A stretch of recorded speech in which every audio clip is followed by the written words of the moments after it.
WhatsApp guys, आज हम देखने वाले हैं oh my god Ishan Iyer contract cancelled, Hardik in grade A, BCCI contract 2024। भाई देखो, ये चीज़ तो मैं भी कहूँगा, हार्दिक को तो मिल गया है कॉन्ट्रैक्ट और उन दोनों के कॉन्ट्रैक्ट नहीं, इसमें थोड़ी सी नाइंसाफ़ी है। मुझे लगता है हार्दिक का भी कैंसिल ही कर दे, बाकी चलो उनकी मर्जी है। लेकिन जिस तरीके से, क्योंकि अय्यर और ईशान का परफॉर्मेंस अच्छा रहा था मेरे हिसाब से, उनका कोई परफॉर्मेंस बुरा नहीं था। भले अब उनका एरोगेंस कह लो कि उन्होंने कह दिया हमें रेस्ट चाहिए, हमें ऐसे ऐसे, तो बात की बात है। देखते हैं पहले तो उसके और पाहुल वाले का क्या कहना है। उस वीडियो का लिंक है डिस्क्रिप्शन में। 1 2 3 गो। तो भाई खबर ये आ रही है कि बीसीसीआई ने अपने इंडियन क्रिकेट प्लेयर्स की एक न्यू कॉन्ट्रैक्ट लिस्ट जारी कर दी है। एंड झूठ नहीं बोलूंगा, लेकिन कुछ प्लेयर्स के लग चुके हैं। अब तुम्हें तो पता ही है यार, मैं नाम नहीं लेता हूं, लेकिन फिर भी इस बार मजबूर हो गया हूं तुम्हें ये बताने पे कि ईशान किशन और श्रेयस अय्यर दोनों को इस एनुअल कॉन्ट्रैक्ट से निकाल दिया गया है। आईपीएल की वजह से डोमेस्टिक क्रिकेट को साइड कर रहे थे, तो मोटा भाई ने कॉन्ट्रैक्ट से ही साइड कर दिया। देखो यार, इसका ट्रेलर हमें रोहित भाई ने 4th टेस्ट मैच की प्रेस कॉन्फ्रेंस में दे ही दिया था, जब उन्होंने ये कहा था कि जो प्लेयर्स इंटरनेशनल क्रिकेट के लिए सीरियस नहीं है या उनमें भूख नहीं है, उनको हम टीम में रखेंगे ही नहीं। वो सब तो ठीक है, लेकिन फिर ये हार्दिक भाई कॉन्ट्रैक्ट लिस्ट में क्या कर रहे हैं? कितनी बार कहा था ईशान भाई आपसे, दूर रहो हार्दिक भाई से थोड़ा। देख लो क्या हो गया। और जैसा कि तुम्हें इस समय सोशल मीडिया पे दिख ही रहा होगा, सब लोग इस समय ईशान और श्रेयस के अगेंस्ट तो रखे हैं। कुछ लोग तो ऐसे हैं भाई कि जिंदगी में खुद कभी बैट पकड़ा नहीं होगा, लेकिन इन दोनों को ट्रोल करने सबसे पहले आ गए हैं। और मैं भी उन्हीं लोगों में से एक हूँ। जियान है आप। नहीं, but on a serious note यार, मैं नहीं चाहता कि मैं कुछ गलत इन्फ्लुएंस डालूं, तो भाई इस वीडियो में मैं कोशिश करूंगा जितना न्यूट्रल रहूं इस पूरी सिचुएशन के बारे में, उस वे में तुम्हें एक्सप्लेन करूंगा कि हुआ क्या है यहाँ पे। देखो, अब जिनको कॉन्ट्रैक्ट सिचुएशन के बारे में नहीं पता, चिंता मत करो, तुम्हारा भाई आया है, पूरी सिचुएशन समझा के जाएगा। हर साल ऑब्वियसली बीसीसीआई कुछ कॉन्ट्रैक्टेड प्लेयर्स का नाम रिलीज करती है साल के शुरू में, ये बताने के लिए कि ये प्लेयर्स इस साल हमारे अंडर खेलने वाले हैं। और ऑब्वियसली क्योंकि प्लेयर्स इंडिया के लिए खेल रहे हैं, तो भाई बीसीसीआई इनका सारा खर्चा और सारा जुम्मा उठाने वाली है। इस कॉन्ट्रैक्ट में प्लेयर्स को 4 कैटेगरीज के बेसिस पे डिवाइड किया जाता है। फर्स्ट पे आता है ग्रेड ए प्लस, फिर ग्रेड ए, फिर ग्रेड बी और फिर grade C. Based on the importance of the players, इन प्लेयर्स को इन कैटेगरीज में डाला जाता है। अब जैसे हमारा ग्रेड ए प्लस है उन प्लेयर्स के लिए जो हमारे लिए सबसे ज्यादा इंपॉर्टेंट है अक्रॉस ऑल फॉर्मेट्स। इसीलिए इस ए प्लस कॉन्ट्रैक्ट में आ रहे हैं हमारे लिए विराट कोहली, रोहित शर्मा, जसप्रीत बुमराह और रविंद्र जडेजा। अब इससे एक लेवल नीचे आता है ग्रेड ए, जिसमें हमारे पास आ जाते हैं अश्विन अन्ना, शमी, सिराज, केएल राहुल, शुभमन गिल और हार्दिक पांड्या। फिर इनसे भी नीचे है ग्रेड बी के प्लेयर, जहां पे है अपने पास ऋषभ पंत, अक्षर पटेल, सूर्य कुमार यादव, कुलदीप यादव और newly promoted Yashasvi Jaiswal. And finally grade C, यानी अपना आखिरी ग्रेड है, जिसमें 15 प्लेयर्स है इस समय। ये वो प्लेयर्स है जिनको बीसीसीआई चांसेस देती रहेगी, खिलाती रहेगी, जैसे अपने रिंकू सिंह, शिवम दुबे, रवि बिश्नोई, जितेश शर्मा एक्सेट्रा। देखो पूरी लिस्ट स्क्रीन पे आ रही होगी, तुम अच्छे से पॉज करके पढ़ लेना, वरना मेरे टेलीग्राम पे सब कुछ मिल जाता है, उसको डिस्क्रिप्शन लिंक से ज्वाइन कर ही सकते हो। अभी से करके रख लो, क्योंकि सारे इंपॉर्टेंट अपडेट्स इंडिया से रिलेटेड और आईपीएल से रिलेटेड वहां पे सबसे जल्दी आ जाते हैं। तो डिस्क्रिप्शन वाले लिंक से टेलीग्राम पे पाहुल वाले चैनल ज्वाइन कर सकते हो। खैर, अब मेन मुद्दे पे आए तो भाई प्रॉब्लम यहाँ पे ये आ रही है कि ग्रेड सी का भी जो कॉन्ट्रैक्ट निकला है, जिसमें रजत पाटीदार, केएस भरत या तिलक वर्मा जैसे प्लेयर्स हैं, उसमें भी ईशान किशन या श्रेयस अय्यर का नाम इंक्लूड नहीं किया गया। मतलब क्लियरली ये कोई छोटा मोटा स्टेप नहीं है, ये बहुत बिग और बहुत बोल्ड स्टेटमेंट है बीसीसीआई और जय शाह की तरफ से। और ये स्टेप इसीलिए लिया गया था क्योंकि बीसीसीआई चाहता था कि जो प्लेयर्स अपनी इंजरीज या फिर खराब फॉर्म होने की वजह से टीम से ड्रॉप हो जाते हैं, वो अगर टीम में वापस री एंट्री करना चाहते हैं, तो भाई पहले डोमेस्टिक क्रिकेट पे जाके वापस अपने आप को प्रूव करे और फिर इंटरनेशनल क्रिकेट के सपने देखे, which includes obviously young players and also senior level के प्लेयर्स। अब काफी लोग ये मानते हैं कि भाई जय शाह ने यहाँ पे मास्टर स्ट्रोक खेला है और ऐसी स्ट्रिक्टनेस डेफिनेटली होनी चाहिए। एंड भाई ऑब्वियसली मैं कोई पागल तो हूं नहीं जो इस चीज से अग्री नहीं करूंगा, मैं भी अग्री करता हूं भाई कि यस, ये होना चाहिए, किसी भी लेवल के प्लेयर के साथ होना चाहिए। बट मुझे यहाँ पे कुछ डाउट्स आ रहे हैं। पहला डाउट ऐसा है कि भाई नथिंग अगेंस्ट हार्दिक पांड्या, लेकिन क्या तुम्हें लगता है कि हार्दिक पांड्या ग्रेड ए के कॉन्ट्रैक्ट में रहना डिजर्व करता है? मतलब क्या हम हार्दिक पांड्या को इस समय उसी कैटेगरी में रख सकते हैं जहां पे हम लोग सिराज, शुभमन गिल या केएल राहुल को रख रहे हैं? क्योंकि ये तीनों पिछले कुछ टाइम से हमारे लिए काफी ज्यादा इंपॉर्टेंट प्लेयर्स रहे हैं और भाई ये कंसिस्टेंटली तीनों फॉर्मेट्स खेल रहे हैं। पर हार्दिक भाई तो ऐसा नहीं कर रहे। इनफैक्ट शमी भी ग्रेड ए में है, बट वो तो इंजरीज की वजह से बाहर है, तो वो एक अलग टॉपिक है। एंड अश्विन अन्ना का तो तुम्हें पता ही है कि भाई चाहे वो टेस्ट स्पेशलिस्ट ही हो, बट फिर भी हर आईसीसी टूर्नामेंट में तो आ ही जाते हैं, हर फॉर्मेट में वापस। तो मेरे हिसाब से मतलब ये जो प्लेयर्स है ये ग्रेड ए में डिजर्व कर रहे हैं। बट यहाँ हार्दिक की जगह मुझे थोड़ी सी जस्टिफाइड सी नहीं लग रही। अब तुम में से कुछ लोग यहाँ पे ये भी सोच रहे होंगे कि भाई ग्रेड ए प्लस या ग्रेड ए से क्या फर्क पड़ता है? फर्क पड़ता है भाई। ग्रेड ए प्लस को मिलते हैं 7 करोड़ इंडिया के लिए खेलने के लिए, फॉर अ रीजन। वही ग्रेड ए को मिलते हैं 5 करोड़, ग्रेड बी को मिलते हैं 3 करोड़ और ग्रेड सी को मिलते हैं केवल 1 करोड़।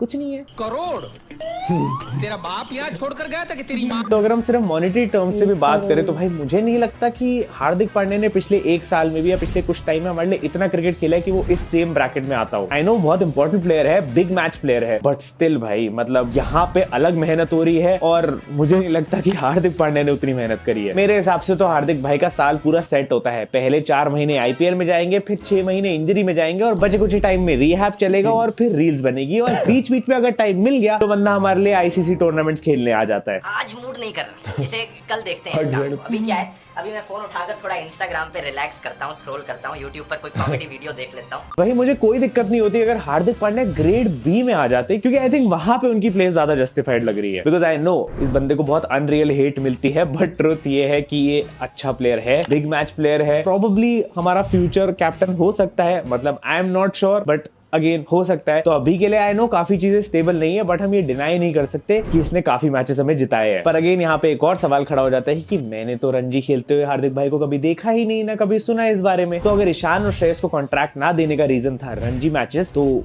यहाँ क्या हो रहा है? देखो हार्दिक पांड्या से क्रिकेट सिर्फ एक ही इंसान निकलवा सकता है और वो है बड़े मोटा भाई। रणजी मैच नहीं खेलने गए, लेकिन उनका ऑर्डर आते ही रिलायंस टूर्नामेंट में अभी पार्टिसिपेट करके आ रहा है बंदा। अब आई डोंट नो तुम लोग मेरे से कितना एग्री करते हो यहाँ पे, बट आई होप तुम लोग मेरा पॉइंट समझ रहे हो। इनफैक्ट तुम देख सकते हो कि ग्रेड बी में हमारे पास कुलदीप यादव जैसा प्लेयर है जो इस समय तीनों फॉर्मेट्स कंसिस्टेंटली खेल रहा है, बहुत अच्छा खेल रहा है, बट स्टिल हार्दिक पांड्या उससे ऊपर है। आई मीन ठीक है, एनसीए का A+ कॉन्ट्रैक्ट डिजर्व करते हैं हार्दिक भाई, या उससे भी ऊपर अगर कोई होगा तो वो ही दे दो, मतलब एनसीए थमा दो हार्दिक भाई को। बट ये बीसीसीआई वाला कॉन्ट्रैक्ट में ए में थोड़ा सा मुझे डाउट है भाई। अभी तुम लोग भी मुझे कमेंट्स में जरूर बताना कि तुम इस चीज से अग्री करते हो या डिसएग्री करते हो। अग्री। दूसरी प्रॉब्लम मेरे लिए यहाँ पे ये है कि श्रेयस अय्यर को इस समय कॉन्ट्रैक्ट से एक्सक्लूड कर देना क्या फेयर है? भाई ये वो बंदा है जिसने अभी रिसेंटली वर्ल्ड कप में 500+ रन्स मारे हैं, मिडिल ऑर्डर में 4 नंबर संभाला है हमारा, जिसके लिए हम साल भर रो रहे थे। ऊपर से सेमीफाइनल में सेंचुरी मारी थी इसने, हमें फाइनल तक पहुंचाया विराट कोहली के साथ मिलके। और माना पहले मैंने भी श्रेयस भाई पे इस चीज पे लेके जोक्स बनाए थे, बट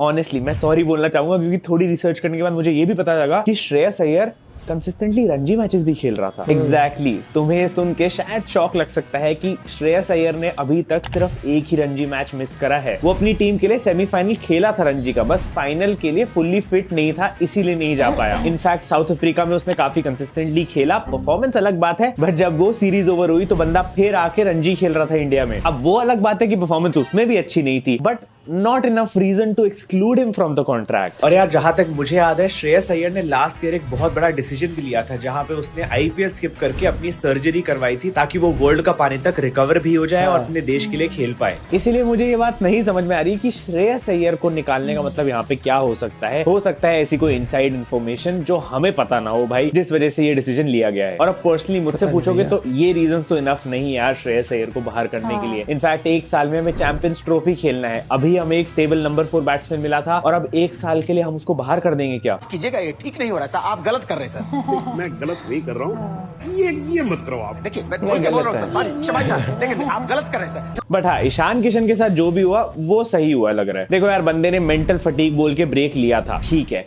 समझ गए, लेकिन उसके बाद डोमेस्टिक मैचेस तो खेलने चाहिए थे ना। वहां खेलने नहीं गया, वहां के लिए मेंटल फटीग था, लेकिन अंबानी की टूर्नामेंट बंदा फिर से पहुंच गया। हाँ बेटा, लगता है तुम खा के ही मानोगे। तो इस सिचुएशन में तो भाई फेयर था इसके साथ ऐसा करना, क्योंकि मुझे तो लगता है भाई ये ईशान किशन और हार्दिक पांड्या WPL खेल लेंगे जाके, लेकिन ये रणजी के लिए अपना बल्ला नहीं उठाएंगे। जैसे बंदा भी कॉन्ट्रैक्ट जस्ट खोने वाला था, बस लास्ट मिनट पे पहुंच गया रणजी मैच खेलने, जब बीसीसीआई से खबर आई कि भैया निकाल देंगे। मौत को छू के तक से वापस। आई थिंक ये जो जय शाह ने डर का माहौल फैला दिया है ना, और ये बड़े डिसीजन ले लिए, इससे शायद थोड़ा हमारा क्रिकेट इंप्रूव भी हो जाए और थोड़े प्लेयर्स भी हम्बल हो जाए। क्योंकि तुम्हें पता है यार, जब से आईपीएल आया है प्लेयर्स को पैसे की प्रॉब्लम एज सच होती ही नहीं। ऊपर से इंस्टाग्राम वगैरह के बूम हो जाने से, मतलब इतना कंटेंट है और इतना पैसा है इस लाइन में कि कोई भी प्लेयर इस समय आराम से अपने कंफर्ट में जा सकता है और ये डोमेस्टिक मैचेस को खेलने का सोचेगा भी नहीं। और अभी तक शायद यही होता आ रहा था, लेकिन अब शायद थोड़ा चेंज आना शुरू होगा। बाकी देखो, मेरे को खुशी इस बात की है कि यशस्वी जायसवाल को भी अपनी मेहनत का फल मिला है, सीधा ग्रेड बी का कॉन्ट्रैक्ट मिल गया भाई को। साथ में Rinku Singh has also been awarded a contract, grade C में है बंदा। समझ ही नहीं आ रहा कि रजत पाटीदार ने तो इस इंग्लैंड वाली सीरीज में रिटायरमेंट ले ली थी ना, इसको कैसे इंक्लूड कर दिया कॉन्ट्रैक्ट में?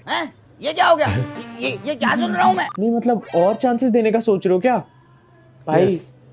थोड़ा सोच लो, थोड़ा फिर से सोच लो। का बवासीर बना दिए। एंड आई नो काफी लोगों को ये लग रहा होगा कि सरफराज खान और ध्रुव जुरैल भी इस सीरीज में काफी अच्छा खेल रहे थे, तो इन लोगों का नाम क्यों नहीं आया इस कॉन्ट्रैक्ट लिस्ट में? वो इसलिए भाई कि रूल ये कहता है कि मिनिमम 3 टेस्ट या 8 ओडीआईज खेलने पड़ेंगे, तभी तुम इस कॉन्ट्रैक्ट लिस्ट में शामिल हो सकते हो। तो अगर ये दोनों 5th टेस्ट खेल जाते हैं तो ये अपने आप कॉन्ट्रैक्ट में आ जाएंगे। लेकिन इसी के साथ बड़ी न्यूज ये है कि चेतेश्वर पुजारा, उमेश यादव, शिखर धवन और युजवेंद्र चहल, इन सबको कॉन्ट्रैक्ट से एक्सक्लूड कर दिया गया है। ये वो प्लेयर्स है जिनका कॉन्ट्रैक्ट रिन्यू नहीं किया गया है, और शायद ये वो भी प्लेयर्स है जो अब कभी वापस इस लिस्ट में ना ही आ पाए। शिखर भाई के लिए तो ऑब्वियसली हमें वर्ल्ड कप से बुरा लगता आ रहा है, बट क्या ही कर सकते हैं अब इस सिचुएशन के बारे में। और अपने चहल भाई तो इस समय ऐसे गायब हो गए हैं जैसे इंपॉर्टेंट मैचेस में सूर्या भाई के बैटिंग स्किल्स। बेचारे अब सिर्फ धनश्री के लिए वोट करवाते रहते हैं झलक दिखलाजा में जीतने के लिए। फनी चीज तो यहाँ पे ये है कि मुझे आज तक पता ही नहीं था कि दीपक हुडा भी कॉन्ट्रैक्ट के अंडर था। चलो अच्छा, इसका रिन्यू नहीं करा, इससे मैं सहमत हूँ। बट सीरियसली भाई, मुझे ये जानना है कि ये फिर भी कॉन्ट्रैक्ट्स क्या फूक के डिसाइड करते हैं? मतलब आवेश खान, प्रसिद्ध कृष्णा, मुकेश कुमार, थोड़ा इनको मतलब कोई ग्रेड FZ नहीं होता कोई? एकदम कड़क है ना।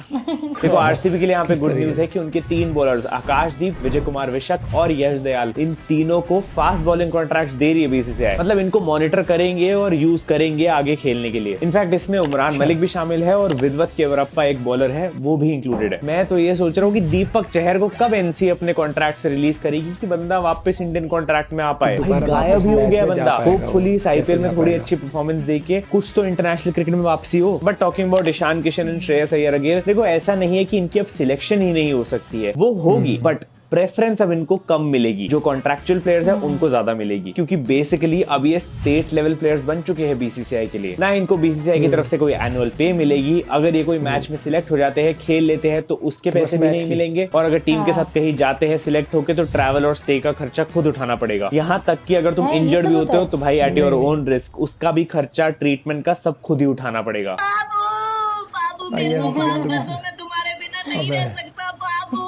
यही सब चीजें होती है जो बीसीसीआई अपने कॉन्ट्रैक्ट के अंडर हर प्लेयर के लिए, जो ग्रेड C तक है, ग्रेड A+ से लेके उनके लिए कवर करके देती है। बट इन प्लेयर्स को अब वो ट्रीटमेंट नहीं मिलने वाला। कितनी फनी बात है कि कुछ टाइम पहले हम लोग रूमर्स सुन रहे थे कि ईशान किशन नंबर 3 पे विराट कोहली को रिप्लेस करने वाला है वर्ल्ड कप के लिए, और अब हाल ऐसा हो गया कि बंदा कॉन्ट्रैक्ट के अंडर ही नहीं है। मतलब अब सिचुएशन बेसिकली इतनी खराब लग रही है कि ईशान किशन और श्रेयस अय्यर से पहले शायद अकाय कोहली इंडिया के लिए खेल जाए। वैसे उस पर एक रील डाली थी इंस्टाग्राम पे, जाके चेकआउट कर लेना और फॉलो भी मार देना। खैर, आई जस्ट नो कि ये आईपीएल बहुत इंटरेस्टिंग होने वाला है इन सब डिसीजंस की वजह से। काफी प्लेयर्स ऐसे होंगे जिनको कमबैक करनी होगी, T20 वर्ल्ड कप के लिए सिलेक्ट होना होगा, और कुछ प्लेयर्स ऐसे होंगे जिनको बस अपने आप को प्रूव करना है ताकि वो वापस सीन में आ पाए। तो भाई मजा फुल ऑन आने वाला है। मैं तो बहुत एक्साइटेड हूँ, बट तुम इस सिचुएशन के बारे में क्या सोचते हो मुझे कमेंट्स में जरूर बता देना। सबसे पहले तो ये सोचता हूँ कि अब के बार ना, पहले मैं बताऊंगी कि जितना मुझे पता है, ठीक है, जैसे जो नॉर्मल है एक बंदे के लिए, जैसे तू भी जब उस एक टाइम पे नेशनल तक खेला था यार, रणजी एक टाइम पे ऐसा होता है जब प्लेयर अपना ये शुरू करता है ना क्रिकेट करियर कि रणजी ट्रॉफी खेलना है भाई, रणजी तक पहुंचने के लोगों का ड्रीम हो। कुछ लोग ऐसे हैं जो सिर्फ रणजी ही खेल लाइफ में, और वो बहुत बड़ी अचीवमेंट है। आज के टाइम में रणजी ट्रॉफी में भी हर एक चीज में अच्छा पैसा है, लेकिन और जब उसको ऐसे सोचने लगे ना कि हाय रणजी ट्रॉफी, ईशान का मैं कुछ नहीं कहूंगा, लेकिन अय्यर का मुझे लगा जिसको कुछ मैचेस में तो वाइस कैप्टन भी बनाया हुआ था। और एक उसने जब जैसे कि एक ही मिस किया था उसने वर्ल्ड कप में भी रन बनाया। कहीं ना कहीं मानो हार्दिक पांड्या पे कृपा तो है। अब चाहे अंबानी कह लो चाहे कैसे कह लो, गुज्जू भाई की कृपा है उसपे। पता नहीं भैया वो कैसे, गुज्जू भाई वाला है, चलो वो भी गुजराती में भी वो होगा। हार्दिक पांड्या ने वैसे मेंटल फटीक करके नहीं करा ना कुछ, उसने क्या किया, वो इंजर्ड ही हो गया था वर्ल्ड कप के मैच के टाइम पे, इंजर्ड हो गया था, तो उस पे रिकवरी मोड पे जोक लगा ना कुछ भी, वो उस टाइम पे हो जाता है, लेकिन पूरा आईपीएल इंजर्ड नहीं होगा वो भाई। बाकी ये तो मस्ती मजाक में चलते रहेंगे मीम्स। अब आईपीएल आ रहा है, आईपीएल में आएगा मजा। अपने को क्या है, हम एज एन ऑडियंस हमें तो मजे लेने, ना कॉन्ट्रैक्ट में आने से हमें पैसे मिल रहे हैं, ना कॉन्ट्रैक्ट के बाद जाने से धोनी की एक और इनिंग मिल रही है। सीधी बात है, कॉन्ट्रैक्ट में आए जाए हमें ना मिलने पैसे, हमने लेने स्वाद। मिलते हैं आपसे वीडियो के साथ, बाय बाय, टेक केयर।